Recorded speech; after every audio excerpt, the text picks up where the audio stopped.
એક દીકરો અને બાપ વર્ષોથી બોલતા નહોતા. બંને વચ્ચે એક નાનકડી ગેરસમજના કારણે જ તેઓ વર્ષો સુધી અબોલા રહ્યા.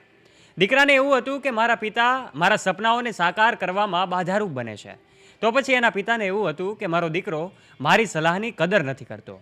આવી રીતે 20 વર્ષ વીતી ગયા. દીકરો તો બિઝનેસમેન બની ગયો, પૈસા પણ ખૂબ કમાયો. એક દિવસની વાત છે કે જ્યારે એનામાં કોલ આવ્યો અને એ કોલ હોસ્પિટલેથી હતો કે તમારા પિતાની તબિયત અત્યારે ખૂબ ગંભીર છે અને હવે એ આ દુનિયામાં નહીં રહી શકે.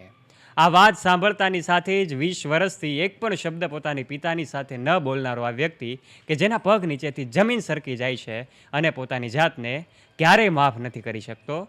બાપ અને પિતા વચ્ચે, દીકરા અને પિતા વચ્ચેનો જે સંબંધ છે એમાં નાનકડી ગેરસમજના કારણે મોટી એ સંબંધોમાં તિરાડ પડી જતી હોય છે. ત્યારે સમજણ ખૂબ મહત્ત્વની હોય છે. તમારું આ વિશે શું કહેવું છે? નીચે નાનકડી કમેન્ટ કરજો. આ વિડીયોને તમારા ફ્રેન્ડ્સ સાથે, પરિવારજનો સાથે શેર પણ કરજો અને પેજને ફોલો પણ કરજો.